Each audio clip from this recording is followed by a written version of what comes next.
Bonjour, dans cette vidéo, je voulais aborder 7 facteurs importants pour investir sur le marché des seniors et la silver economy. En tout cas, c'est 7 points sur lesquels je suis vraiment attentif pour investir sur le marché des seniors et la silver economy ou pour étudier des entreprises qui sont intéressées ou qui recherchent des investisseurs. Je suis Frédéric Serrière, je suis conseiller en stratégie sur le marché des seniors depuis plus de 15 ans, également investisseur, bien évidemment sur le marché des seniors, mais aussi sur l'impression 3 dimensions, l'intelligence artificielle et les loisirs.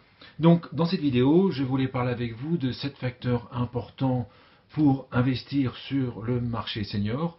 Le premier facteur est d'avoir une cohérence générationnelle. En effet, on peut très bien développer un produit qui soit bien consommé par les seniors, mais qui ne le sera plus ou qui ne va plus intéresser plus tard les baby-boomers et les jeunes seniors. Donc il est très important lorsque vous développez un produit ou lorsque vous pensez investir dans un produit ou une activité, de voir si le produit sera encore consommé d'ici 4 à 5 ans, savoir si les générations plus jeunes qui vont remplacer les plus âgés voudront toujours le consommer. Je prends un exemple. À Berlin, nous sommes en train de réhabiliter un bâtiment pour en faire une résidence senior. La résidence senior a été entièrement co-créée avec des seniors, mais aussi avec des baby-boomers, donc qui ne sont pas encore en âge d'être intéressés vraiment par la résidence senior, pour concevoir une résidence senior qui va intéresser les seniors maintenant, mais qui va également intéresser les baby-boomers dans les prochaines années. Et donc je prends un exemple très précis, par exemple, nous aurons bien sûr une personne à l'accueil de la résidence, et ça c'est intéressant pour les seniors d'aujourd'hui, ça les rassure d'avoir quelqu'un qui peut surveiller l'établissement. Par contre, les baby-boomers voient ça souvent comme une intrusion, et ils vont plutôt demander à avoir une seconde entrée de manière plus discrète, de façon à ce qu'ils puissent rentrer de manière plus discrète dans leurs appartements. Donc la résidence aura une entrée principale et une entrée secondaire pour les personnes, notamment baby-boomers, qui plus tard voudront rentrer dans les logements de manière plus discrète. La deuxième idée que je voulais partager avec vous, c'était d'avoir une cohérence d'âge. J'en parle dans une autre vidéo que vous pouvez aller voir. Le facteur d'âge explique la hausse ou la baisse de la consommation en vieillissant. Effectivement, en vieillissant, par exemple, on devient moins mobile, le temps passé chez soi augmente, on va consommer plus de consommation électrique, plus de médias, par exemple, plus de télévision, mais aussi plus de consommation de biens d'équipement intérieur. Par contre, il y a des consommations qui baissent, comme le transport, par exemple. Donc, en investissant, avant d'investir, je regarde si l'activité, sur le service ou le produit est bien positionné sur un facteur d'âge. Autrement dit, savoir s'il sera de plus en plus demandé au fur et à mesure que la population va vieillir. La troisième idée que je voulais vous partager, c'est d'avoir une cohérence de juste à temps, de bon timing.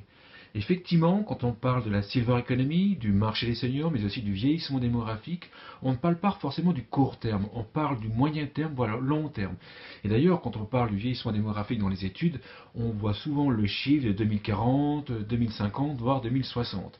Or, si vous avez développé une activité sur le marché senior, ou si vous voulez investir dans une entreprise sur la silver economy, vous voulez avoir des résultats à 1 an, 2 ans, voire 3 ans.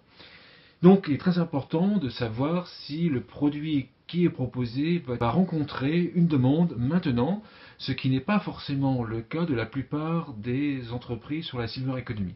Je prends un exemple. Les téléassisteurs sont seulement en France en train de commencer à proposer la téléassistance par actimétrie. Il s'agit de mettre des capteurs dans les logements des personnes âgées, reliés à un logiciel, pour faire simple, qui va apprendre la vie d'une personne âgée, et dès qu'il y a un comportement qui est anormal, le logiciel va générer une alerte auprès du téléassisteur. Ces technologies ont été développées au début des années 2000. Autrement dit, il y avait des startups qui, dès 2000 ou 2006, ont développé les premières applications de téléassistance par actimétrie. Et on peut s'apercevoir que quelque part, pour beaucoup d'entre elles, c'est environ 15 ans trop tôt, car les téléassisteurs, leurs clients essentiellement, sont seulement en train d'utiliser, de proposer ces technologies. Et encore, ça ne veut pas dire que les seniors vont les consommer, ça ne veut pas dire qu'il n'y aura pas encore un temps d'attente, comme je le crois, pour que ce soit accepté par les seniors à grande échelle. La quatrième idée que je voulais vous proposer, c'est d'avoir une cohérence au niveau de la tangibilité. Alors la tangibilité, c'est une notion qu'on avait définie en 2001-2002 avec Fabrice Provin qui à l'époque avait lancé le premier réseau de services à la personne, l'Azure Service, le premier réseau de services à la personne privée. Et nous avions défini une notion de tangibilité. Quelque part, c'est savoir est-ce qu'on a conscience qu'un produit qui nous est proposé est pour nous. Effectivement, on s'aperçoit qu'il y a beaucoup de produits qui sont proposés aux seniors qui répondent vraiment à un vrai besoin, mais une partie des seniors n'est pas consciente que c'est pour elle. Alors ça, c'est très important, notamment dans l'aménagement des domiciles ou dans les services d'aide pour les aidants. On s'aperçoit qu'effectivement, supposons que je ne le souhaite pas bien sûr, que mes parents deviennent dépendants demain, aujourd'hui je ne suis pas aidant et demain je le serai brusquement. Donc aujourd'hui, si on me propose des services pour les aidants, je ne me sentirai pas concerné et d'ailleurs je ne vais même pas écouter. Par contre, demain, je pourrais être fortement intéressé par ce type de produit. Donc avant le problème de mes proches, la tangibilité sera très faible, et après le problème des proches, la tangibilité, l'intérêt, la conscience de l'intérêt est très élevée. Et donc je vérifie si le service ou le produit sur lequel on me demande d'investir, est-ce que ce produit est vraiment positionné en manière cohérente sur une tangibilité qui est la plus forte possible. Le cinquième point que je voulais vous partager, c'est d'avoir une cohérence au niveau de la quantification des marchés. En effet, et je le dis souvent dans d'autres vidéos, il y a beaucoup d'exagération quant au potentiel de la silver economy. Certains acteurs ont intérêt d'exagérer leur marché potentiel pour trouver des partenaires, pour trouver des investisseurs par exemple, ou pour satisfaire un cours de bourse par exemple. Et il y a beaucoup d'études sur le secteur d'activité qui ont tendance à totalement exagérer le marché. Et je prends un exemple. Il y a quelque temps, j'ai rencontré des jeunes entrepreneurs qui avaient développé une application pour les aidants qui ont un parent qui atteint Alzheimer, et ils pouvaient en vendre plusieurs millions, d'après ce qu'ils me disaient. Et avec les calculs, et j'en parle dans une autre vidéo, d'après moi, ils ne peuvent en vendre que 20 000 unités potentielles par an. Donc entre plusieurs millions et 20 000, il y a vraiment une très grande différence.